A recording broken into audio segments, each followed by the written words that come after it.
Ozali kaka na boxe. Maluka yoyo. Maluka yoyo. Luka yoyo sangamawa. Maluki koyo sangamawa. Malamba keye. Malamba keye. Osigala kaka na shilo. Osigala kaka na boxe. Maluka yoyo. Maluki koyo. Maluka yoyo sangamawa. Maluki koyo sangamawa.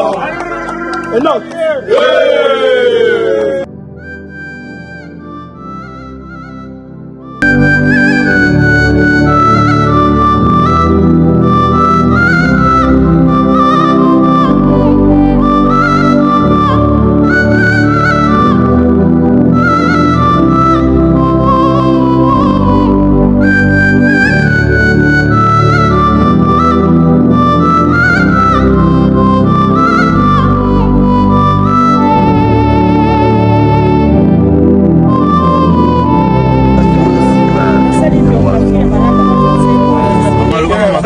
Bon, aujourd'hui,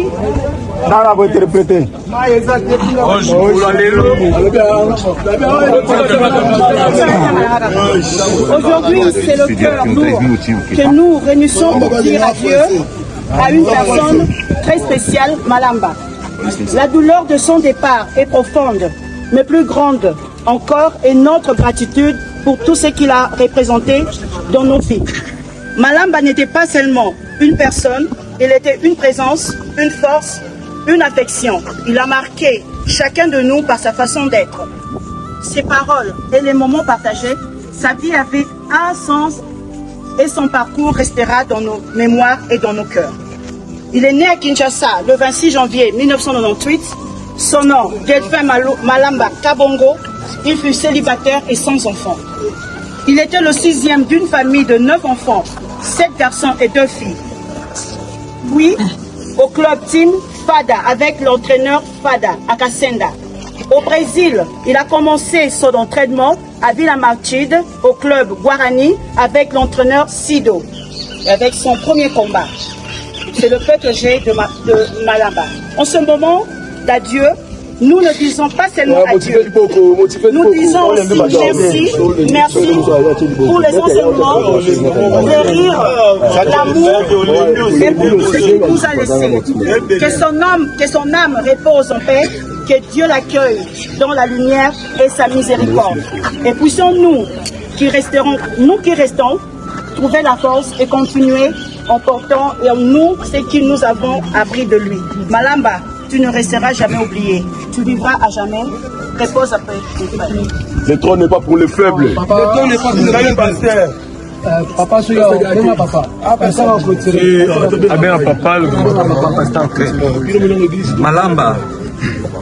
Malamba, ozali nazotelema wa liboso na yo, liboso akor na yo, naloba lokola fumu, lokola papa na yo, lokola leki na ngai.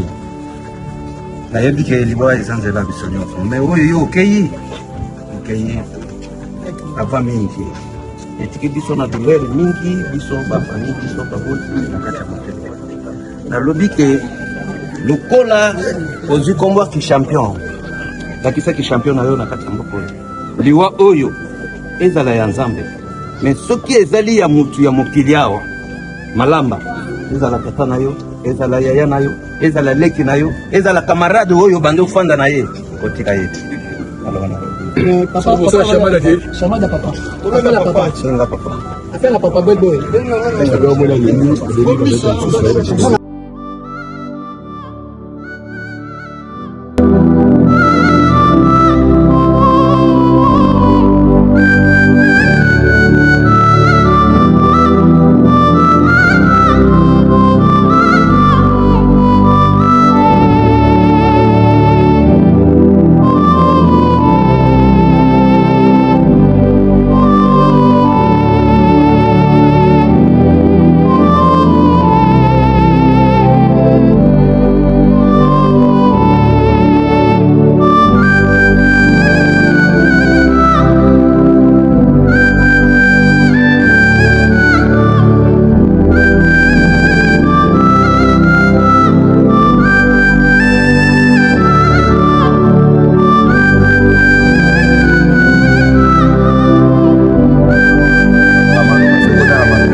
Eh, biso tozali awa, ba sportif toza. Nyonso mutu nyonso azali. Nyonso azali papa.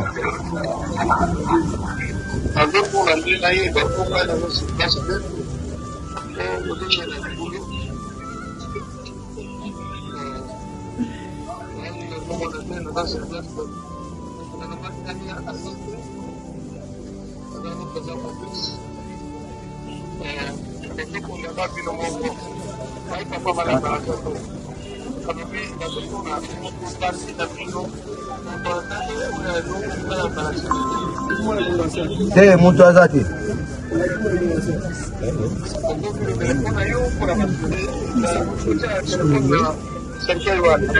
Oui. Ezali kwa serke. Ache papa.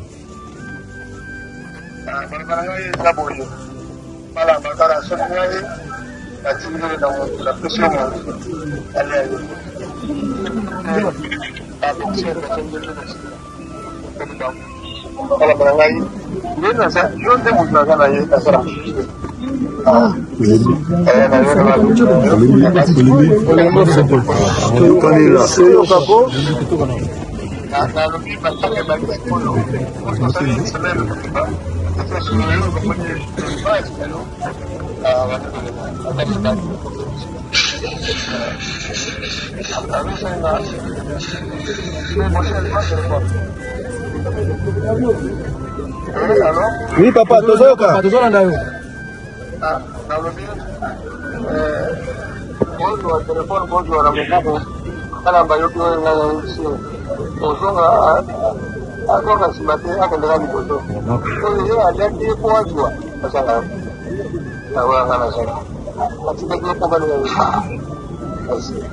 Merci papa.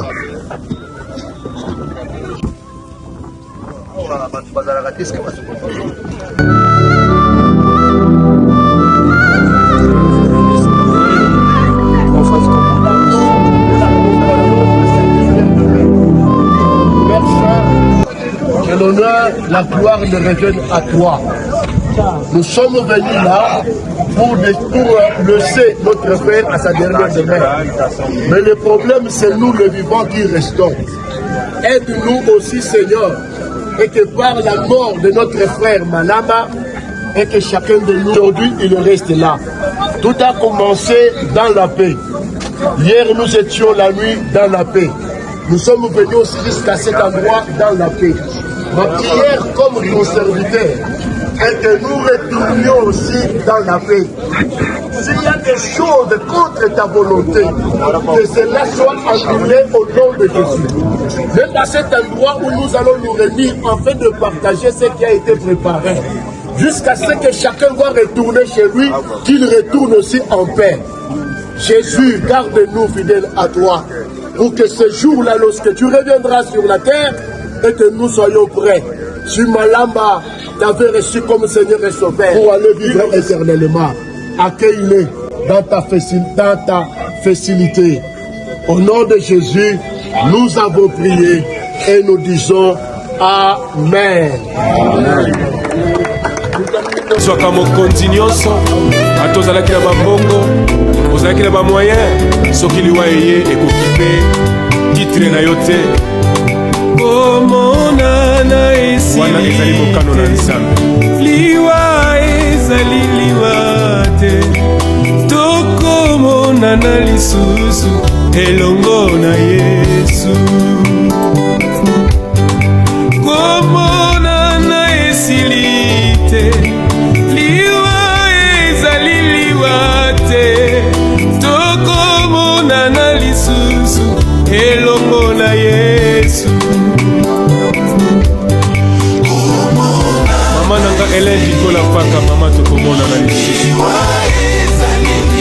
liwa ezali nango liwa te na mokolo na suka tokomonana papa nanga natalisi kipuni tokomonana lisusu papa mokanda na nzambe elobi te liwa ezali liwa te tokomonana lisusu elongo na Yesu mokanda na nzambe elobi te liwa ezali liwa te tokomonana lisusu Yesu. Papa na ngai lwaka mbungu tokomona na lisusu na mokolo na suka. Papa bukulu tokomona na lisusu na mokolo na suka lokola ndenge Biblia elobi na biso. Alleluya. Mabende koboya Yesu, mabende ezali lisumu na mokolo ya suka tokosamba nesambiselo. Mabende koboya Yesu, mabende ezali lisumu na mokolo ya suka tokosamba nesambiselo. Komona na Yesu kite Jean-Charles makambo ya mwana mama mikete tozala ngo bien oyo mama oloba te ba application mamuseya ebaza ya mboka ayami ba champion.